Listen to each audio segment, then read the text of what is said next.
Hey guys, this is Jules for True Crime Reactions.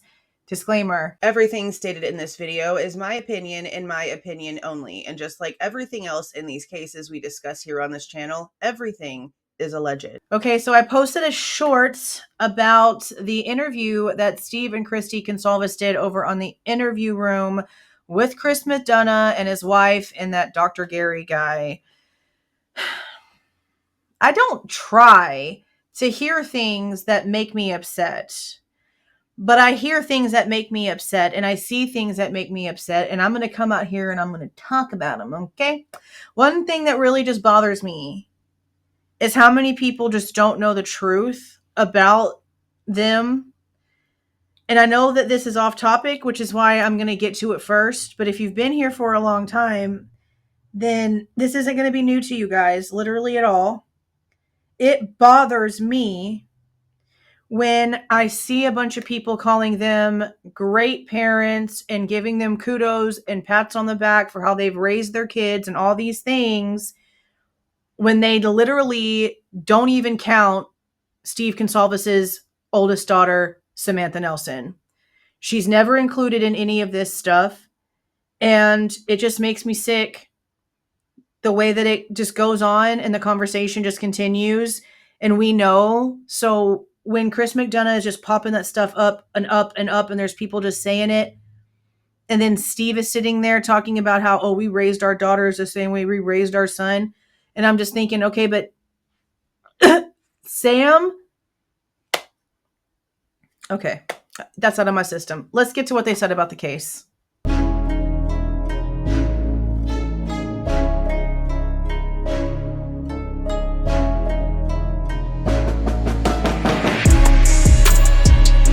The very first thing I didn't like is the fact that Chris McDonough made it seem as if when these documents come out, it gives Kohberger some sort of like ego boost. And again, we know what side those people are on, so I'm speaking in their point of view when I'm reacting to the things that they are saying. I find that dumb. Sorry, not sorry. These documents coming out are giving us the victim's actual story that the state is refusing to give. And I highly doubt that Bryan even knew these came out. I mean, he might by now. But them to be released and come out in public and be dropped by the Idaho State Police, it's not like it gets ran by the guy. So I don't even know why he believes that, but I think that's bullshit. Now, I don't know which story is true, and honestly, this part doesn't even matter, but discrepancies are discrepancies, and that's what I do. I point them out. When Olivia Goncalves came out and told us about her going and meeting with the state back on October the 6th, that's when she met with them. She did an interview where she mentioned this to Brian Enton a few weeks later. She mentions seeing one photo. And it's not even anything to do with Kaylee, because what Olivia specifically states is that even Maddie was redacted. So it was one picture of apparently the room, but not of Kaylee, because she doesn't mention anything about Kaylee. She just says Maddie was redacted. Now, could it have been an unredacted photo of Kaylee? And because of the way the situation is with the courts and all the things that have come out with privacy and redactions with the Mogen family, or at least Karen Laramie, really, and then the Chapins, that maybe they did hand her over a photo that had both of the girls in it. But even though she's known Maddie for years and years and years and was basically like her actual older sister, they still redacted her face and only allowed her to see Kaylee. Very, very, very, very possible. But she still said she only saw the one photo. But they came out and said, oh, she wanted to go by herself. She saw these photos. She saw all the things. Maybe she did want to go herself, but the way that she sort of put it out there on the Enton interview is that her parents aren't looking at anything. All of a sudden, Steve and Kristi, especially Steve, just isn't bothering. He's not looking through anything. Now, Kristi does make a comment that after the plea agreement that Steve did spiral. And I understand that, because this was not the way that this whole thing was supposed to go regardless. If Bryan Kohberger really is the guilty party here, then in my opinion, he deserved the DP and we should have gone to trial regardless. So I can understand that. But what I don't understand is coming out here and yelling about the university and the cover up and Bill Thompson and just doing this easy for retirement and Chris McDonough talking about how people were behind the curtains pulling strings and doing all these things, but the majority of those accusations are on the University of Idaho. The University of Idaho doesn't have a hot damn thing to do with Bryan Kohberger. So what would the university be needing to cover up just oh so bad? But Bryan Kohberger is still the guy. Like, I'm sorry, but the university doing all the covering of the upping and all the bullshit is the reason why we over here are over here. So you can't sit there and be screaming about the university, the responsibility that they took, what they're covering up, the politicians, the money, and all the insanity, but still be saying, oh, but it's him and him alone. Explain to me that logic. And this wasn't just the Goncalveses. Chris McDonough, his wife, and even Dr. Weirdo Gary up there were agreeing. Now, in the past, and I've mentioned this fleetingly because it wasn't my information, it was Karen's information. She's gone in to get info on what kind of money the university received from all of this, like all the financials that she possibly could.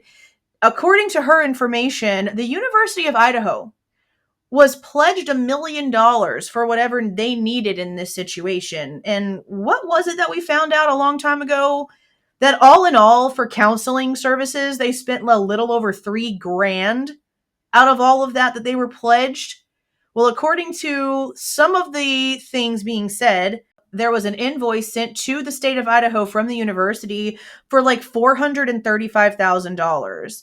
Now, I am going to end up going in and filing a FOIA and getting information on the house itself. It's something I've already been needing to do, but I'm definitely going to do now because one of the comments that Chris McDonough popped up on the screen, and he would know, right? And you would really just assume in a world where reality is working and common sense is still king, that he would not pop a comment up on the screen that was false information, given the fact his wife is the one that went in and deep dug the crap out of this, okay? A comment popped up that said they thought the university bought the freaking house for $400K. Are we in like another freaking dimension? This is literally like Mandela effect number 2. And I say that because if you've been following along with the ISP drops so far, you've seen that for years now. We've been being told that the DNA that got Kohberger was on the snap. All right. No. Everything in the document so far is about the strap. Yeah. We're not saying anything about the snap being actually Q-tipped in that little inner piece. I like in my mind's eye, all right, see Ann Taylor standing there in court and she's literally like describing the damn button snap. So I'm not comprehending why we're not reading that anywhere and why it's different terminology, different verbiage now. But this seems to sort of be on the same thing because I know damn well everyone hearing the sound of my voice heard that house was donated to the university, that it was given to the university. I never heard once there was a sale. Because the only thing I kept thinking was, damn, that's a tax write-off. That's going to be a hefty-ass tax write-off because it's being given to a school. The owner is going to be able to literally claim that as a donation. Hella tax write-off. Could I have been wrong? I guess so. That's why I want to look in it some more. Because again, his wife did all of this digging for this. So I would surely hope he wouldn't put some false information up on the screen. I guess we'll see. Now, Steve is really, really mad at Thompson, and he should be. All of the family should be pissed off at Thompson because he demanded nothing. He gave in. He didn't try to get a reason. He didn't try to get a statement. He didn't do anything. And everything that I've ever known about anything is when you finally confess to doing something stupid, they give you a piece of paper or they turn on a freaking microphone or they turn on a camera and they want your statement. They want your story.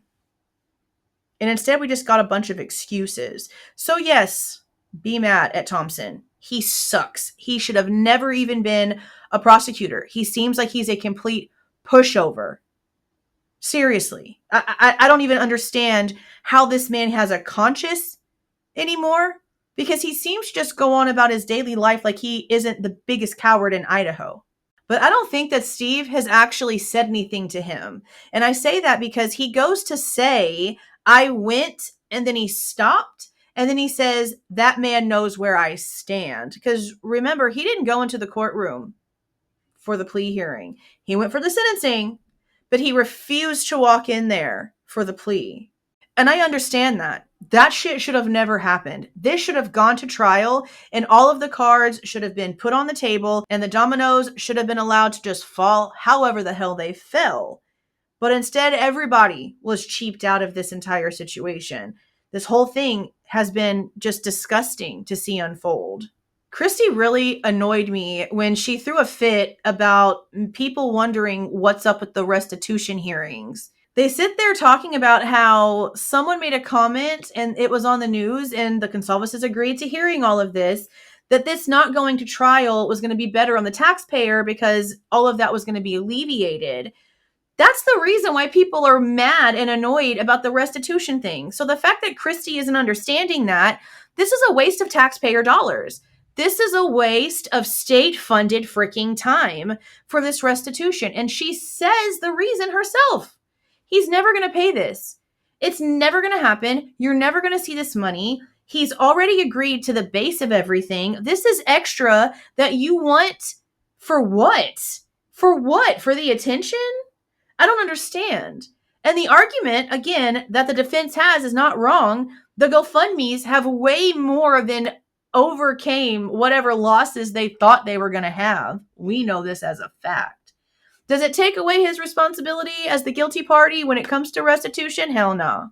But does it mean that they have to try to get as much as possible for no reason just to keep the attention on them? And again, waste taxpayer dollars? No, at the same time. Two things can be true. Now, Steve says something that I haven't seen yet.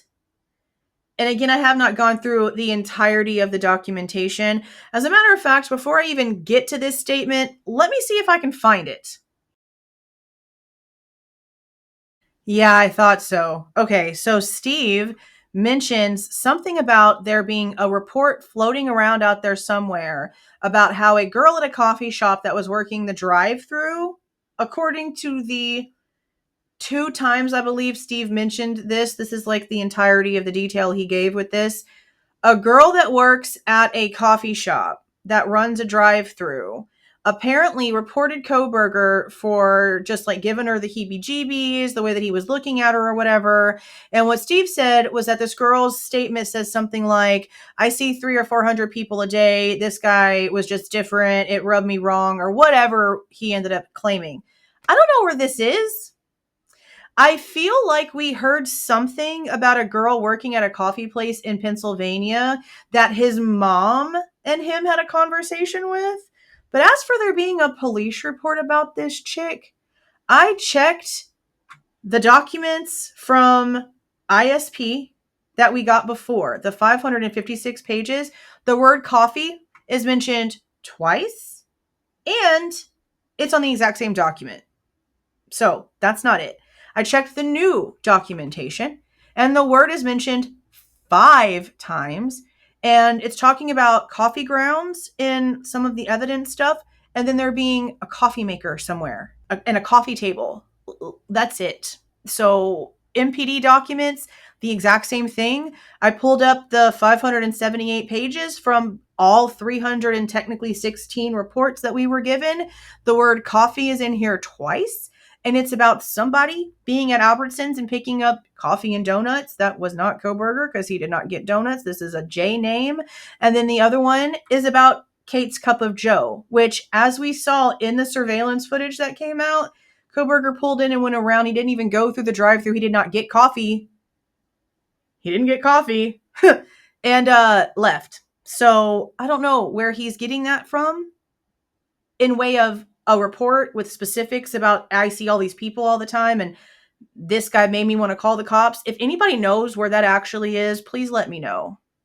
Something else they said that really got on my nerves, and I don't know if it's because my ears pick up everything these people say, but I know a lot of people did not pick up on this, And this really aggravates me because I don't know if they made it up to follow along with the conversation or if this is accurate and they didn't realize how backwards they sound, okay? They start talking about the Lifetime movie, and Kristi says that they just got a call like earlier in the day of this live from one of their daughters. Oh my God, I just found out there's a movie. What the hell? And I'm like, in my mind, I'm thinking, why is that a surprise to any of your children? This is something that Olivia and Steve already discussed, that we've discussed. And I'm thinking, why is your daughter calling you on, let's say this was, I think it was live yesterday, on November 2nd, 2025, weeks after we've been discussing this publicly, weeks after Steve and Olivia have gone on and talked about it, I think on News Nation, I think is where they came out and did an interview last before this. Why is your daughter just now finding out about this from the public? Why didn't you give them that heads up? And it really bothered me because later on, when they're getting mad about documents dropping and them not being notified, they're like, we really wanted to give our kids a heads up. We always try to make sure that we know ahead of time and give them a little bit of a heads up that something's coming. But you didn't tell your daughter about the Lifetime movie like you just told us 10 minutes ago? I just can't trust anything that they say because they say so many back and forth things. And I know they're grieving parents. I am not going to sit here and say they're not in pain over missing their child. I understand it. But the way that things have happened are not okay. There's been a lot of straight up lies. I mean, you can be mad about the word all you want to, for those of you who choose to, but that's what they've been. They've been straight up lies that Steve Goncalves has come out and spread himself and then taken no accountability for, really. And he can't sit there and blame everything on the state while also claiming the state wasn't telling us anything. So we were going out and figuring it all out on our own. But everything that you were writing based off of everything that you went out and figured out yourself, you got all of this information that was actually fact-based right before you were supposed to give your victim statements. And every single one of you had to rewrite everything you had written. Does that not speak volumes for the information that you were obtaining this entire time? And again, you cannot put that on the state and say they didn't speak to you. That it doesn't work like that. There has to be some accountability here. And I get it again. They're hurting. I get it. But you cannot sit here and make that kind of example and expect people not to question you. But another thing about the movie that's bothering me is the way that it's also being overly exaggerated. Like, I understand, okay? I understand why they're upset about the Lifetime movie, why they don't want somebody coming out here and portraying Kaylee and this crazy story being told. I get it. But this is a Lifetime movie.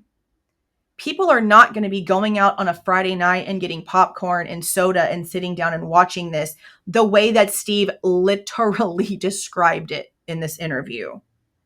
That's not going to happen. It's Lifetime. Think Gypsy Rose. And the wilder part is that Chris McDonough is playing off of that and being like, oh yeah, they've got this complete heartthrob playing Kohberger. I'm sorry. What? Now, besides all the little nitpicky stuff, one of the main things that was coming from Chris McDonough is honestly a really back and forth, technically factually incorrect theory about Kohberger's car being seen by the two WSU officers on 11/29. We've mentioned this here recently again because we're seeing Bryan Kohberger's name on things dated like December the 5th, 2022. And I've been trying to figure out exactly where it lays, exactly what it means. Now, I will say that after going through more of the documentation, a lot of this stuff was printed on 7/17/25 here very recently. So I can say that it does look like, for the majority, they were going in and just sort of like inputting in information where normally it wouldn't have been, going back in and filtering through things. So if that's the case, we're seeing documents in that thing from 2025 that still have a lead suspect above Bryan Kohberger's name. Why aren't the Goncalveses asking about that? Now, when it comes to the accusations of things being covered up and whatnot, let's also think about WSU, because this is something that Chris McDonough brings up, and I think it's a valid point. Let's go ahead and think about it. I've brought this up before. I've even said, we know that Ann Taylor has told us in court, and it's in the documentation, that there was an investigation into Kohberger at WSU because of these accusations that were being thrown at him from students and other people at the college. He was found to have done nothing wrong, so therefore there would have been no action taken. We do know there were improvement plans and whatnot, but then we also have his own professor that he had issues with. Yes, a male professor, Professor Snyder, not only on the defense list, okay, but also in his report in the ISP documents, not the most recent ones, but the first big batch. He says that letting Kohberger go was a big mistake because they didn't make it clear the reason why, and he thought it was going to end up leading to some sort of civil suit. Yeah. So, given the date that we're still sort of questioning, but still going off of based on factual information in court of 12/19/22, that's also the date that all of this stuff at WSU started kicking off in way of Kohberger apparently losing his apprenticeship, or at least that's what they want us to believe. I've said before, what if the Fed started sniffing around, questioning about Kohberger because now they've got the DNA, and it maybe happened on the 18th, maybe in the morning of the 19th, or maybe sometime after the phone call, who knows? But what if in all that sniffing around, they're like, oh shit, well, we had a bunch of reports about this guy, and we said that he didn't do anything wrong. It's going to look so freaking bad on us if he's still working at this freaking college when he gets arrested. We've got to do something. And you have to question that, because why would the professor that he was constantly fighting with and constantly having issues with say they should have never let him go? That it was going to cause a civil suit? That's a big deal. So Chris McDonough starts talking about the car. And remember what we were told, that WSU never turned in the car. On 11/29, they looked it up in the directory, any vehicles that matched what they were told that they were looking for. They saw the car in the parking lot of the Steptoe Apartments, all within like 30-ish minutes or so. All within about 30-ish minutes or so. But come to find out, they never turned that tip in. Ever. It wasn't actually found from, MPD until after Kohberger's name popped up on the 19th. And the way that we're being told is that Chief Fry, who for some reason felt really, really, really early on like he should not involve Pullman in the case for the very first time in like forever, okay, apparently calls Chief Jenkins, over there in Pullman, and says, hey, broski, we got to have a talk. You might want to come on over here. And it's apparently after that Jenkins goes back and finds out that the car was queried and the information came up and it didn't match. The year just, it didn't match. It wasn't close enough. So they just didn't turn it in. That's what they're saying. And technically that's true. It's true. But any good freaking police officer knows that a year or two, give or take, either way, you turn it in. And they didn't. And a lot of people for a super long time, a lot of channels, really thought that that was going to be where it all started. Just to find out later that it was never even turned in. So you have to question. There is a lot of covering up by the university. It's been happening from the very, very, very, very beginning. But that doesn't mean that there's not another cover-up situation happening over at WSU. Because we also never really hear anything from them or about them at all, even though that's where the convicted murderer worked at the time of the situation. It's definitely going to be looked at more. I also found it really hilarious when they said that they have gone through all 2,356 documents already, and it took them only 4 hours. But then also said then when it came to the blue powder that was found in Xana's room, that we still didn't know what it was. Page 1,157. Now you know. What else was super disgusting is the fact that they said, Karen and Chris agreed, there was nothing worth a damn in these documents. In these over 2,300 pages, there's nothing worth a damn. It's useless, irrelevant information that doesn't matter. I'm sorry. We finally get freaking photos of the knife sheath. We finally get the DNA analysis reports, and there's nothing of substance in these documents. I don't understand that kind of logic. Are we serious? Steve makes a really interesting comment too.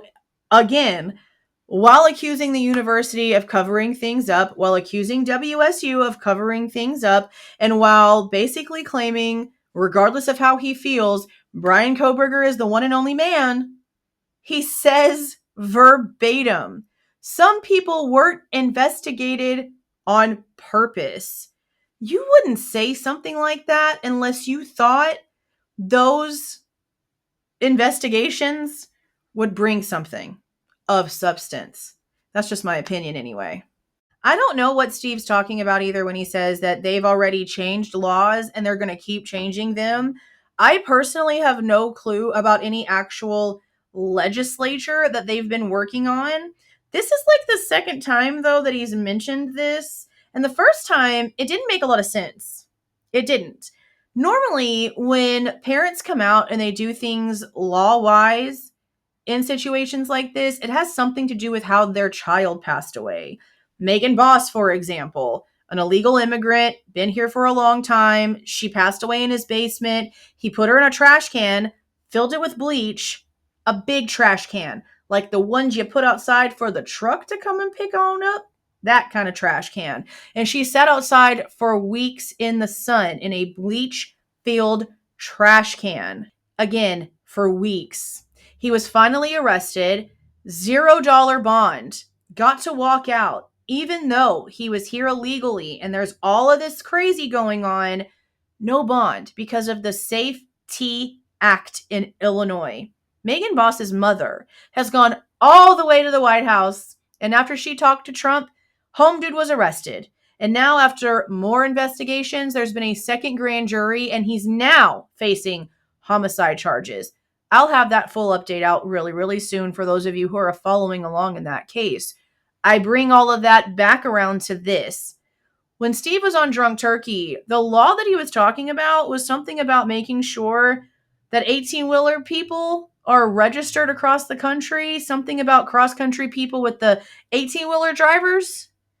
It was something that I wasn't expecting to hear, because what does that have to do with this case?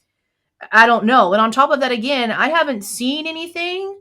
You post on social media, you try to get petitions signed, you talk about it all over the place by name, by what it's actually called and who else is involved. You're usually taking pictures with congressmen and different politicians who are actually trying to push it, and we're not seeing any of that. So I don't know what he's talking about, but I'm going to leave you guys with this one because this is annoying to me, and I already put this out in a community tab post, and I'll just say this. Chris McDonough, most of you guys that follow that channel or have been knowing about that channel, you guys know that him and his wife lost a child a long time ago. He pulled this book out and starts reading this really pretty poem, and he said that this really helped him a lot as he was trying to grieve his child, right? So what I was expecting, and honestly, that's my downfall, broski, is always having expectations, okay? I wasn't expecting, actually. What the frick came out of these people's mouths after this was done being read to them? This poem did nothing but remind Steve and Kristi Goncalves about the conversation they had about buying a sailboat. I'm going to leave you guys with that. Let me know down in the comments if you watched this interview, and let me know your comments on said interview. But again, that's it. If you like the way that I present this information and give my opinion, please don't forget to leave a like on the way out. Subscribe to the channel if you have not subscribed already. And please don't forget to make sure that that notification bell is set to all so you don't miss any of my rants, reviews, reactions, updates, or deep dives. See y'all.